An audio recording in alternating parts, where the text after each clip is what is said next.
Shalom Bapak Ibu Saudara yang dikasihi Tuhan. Seri pengajaran hari ini berjudul Bayi Mesianis. Saudara, kita patut bersyukur, kita patut berbangga memiliki Allah yang berintegritas tinggi, yang tidak pernah ingkar janji. Apapun yang dijanjikannya pasti digenapi. Tidak ada satu rencananya pun yang gagal.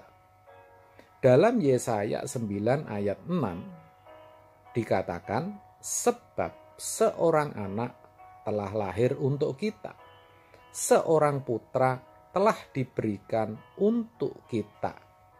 Lambang pemerintahan ada di atas baunya, dan namanya disebutkan orang Penasehat Ajaib, Allah yang perkasa, Bapa yang kekal, Raja damai. Saudara, ayat di atas berbicara tentang kelahiran Yesus Kristus, Sang Mesias, yang 700 tahun sebelumnya telah diberitakan atau tepatnya telah dinubuatkan oleh Nabi Yesaya. Bayi Kristus jelas berbeda dari bayi kebanyakan. Kenapa berbeda? Karena selain telah dinubuatkan jauh sebelum kelahirannya, ia juga akan memiliki pemerintahan. Dikatakan lambang pemerintahan ada di atas bahunya. Ia akan menjadi penasehat ajaib. Nasihatnya lebih dari nasihat siapapun juga, lebih daripada hikmat Salomo. Nasihatnya merupakan hikmat sempurna, sebuah nasihat tentang hidup kekal. Yesus Kristus, penasehat ajaib itu, akan menyingkapkan rencana keselamatan sempurna. Ia akan disebut Allah yang perkasa, maksudnya yang sangat berkuasa, dan tidak ada yang sanggup menandinginya. Di dalam tubuh jasmaniah Yesus Kristus, Sang Mesias, berdiam seluruh kepenuhan kealahan.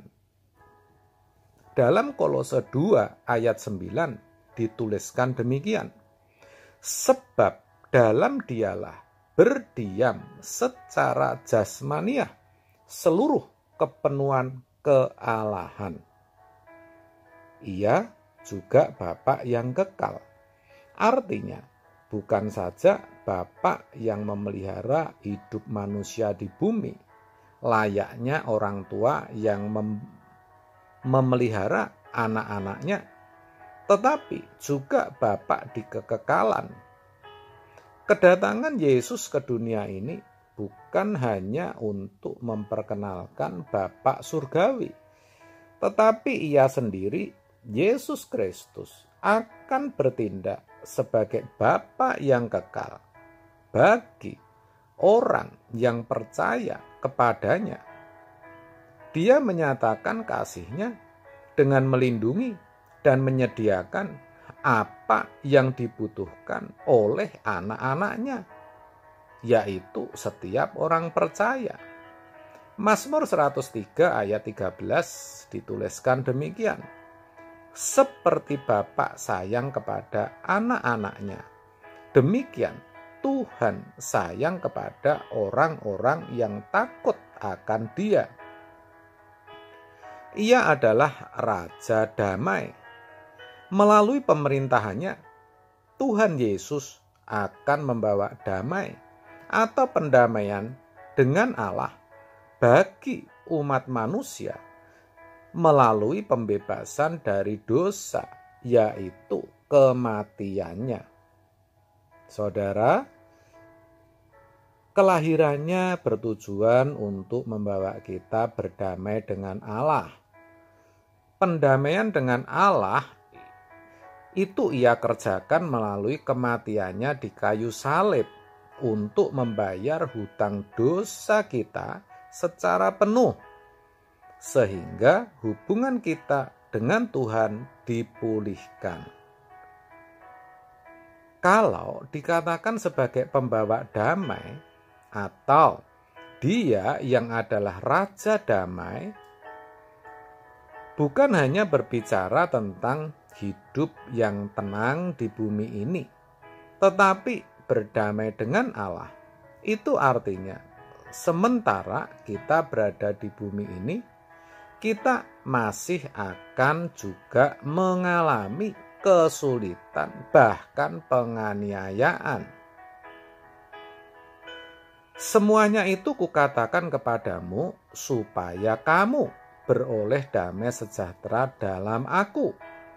Dalam dunia kamu menderita penganiayaan, tetapi kuatkanlah hatimu.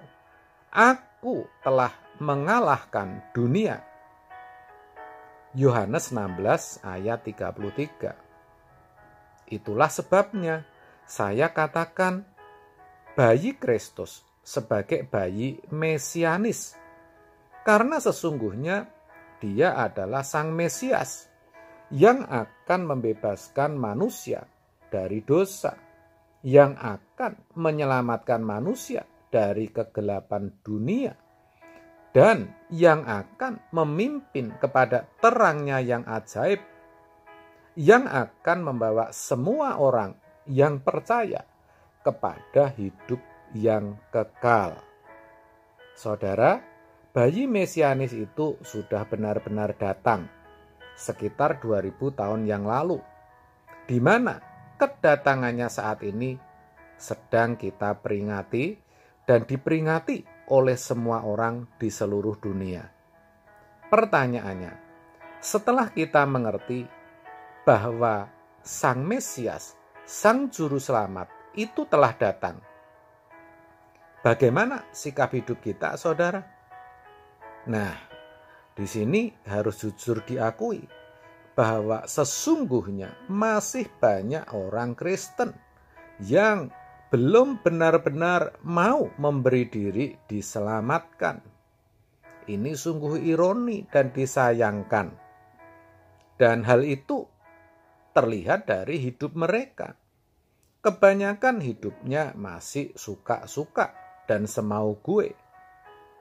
Padahal orang yang telah memberi diri diselamatkan harus mau hidup dalam pemerintahannya, mau mengikuti nasihatnya, yaitu firman-Nya. Ya, karena Dialah penasihat ajaib. Mau mengakui keperkasaannya, sehingga hidupnya takut akan Dia. Mau benar-benar diperdamaikan dengan Dia, dengan Allah, yaitu melalui perjuangan untuk hidup dalam kekudusan.